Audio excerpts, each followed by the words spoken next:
कहानी नागिन सिया का रहस्य। गांव के किनारे एक घना जंगल था जहां अजीब अजीब आवाजें रात को सुनाई देती थीं। गांव वाले उस जंगल के पास जाना अशुभ मानते थे, मगर सिया, एक साहसी और दयालु लड़की, वहां अक्सर जाया करती थी। उसे लगता जंगल उसके अपने हैं, जैसे कोई अनदेखी ताकत उसे वहां खींचती है। एक दिन जब सिया जंगल में फूल चुन रही थी, तभी उसकी नज़र एक घायल काले नाग पर पड़ी। वो नाग दर्द से तड़प रहा था।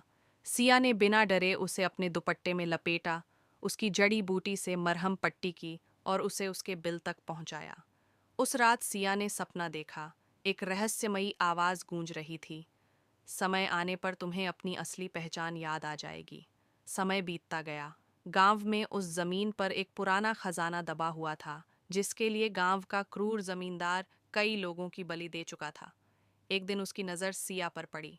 उसने चालाकी से सिया को बुलवाया और खजाने का रास्ता पूछना चाहा। जब सिया ने मना किया, तो उसने उसे पकड़ लिया। डर के उस भयानक पल में अचानक सिया की आंखें हरे रंग में चमक उठीं। उसकी त्वचा पर नागिन जैसी रेखाएं उभरने लगीं और वो इंसान से नागिन में बदल गई। उसकी असली शक्ति जाग चुकी थी। वो इच्छाधारी नागिन थी, जो पिछले जन्म में नागलोक की राजकुमारी थी, मगर इंसानों के बीच जन्म लेने के कारण उसकी यादें छिप गई थीं। उसने जमींदार को उसी जंगल में खींच ले जाकर खजाने की असली कीमत सिखाई और वहीं उसका अंत कर दिया। अब सिया का सच गांव के किसी को पता नहीं था।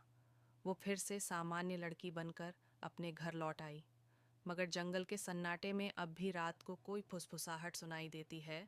जो सच्चे दिल से मदद करेगा, नागिन उसकी रक्षा करेगी।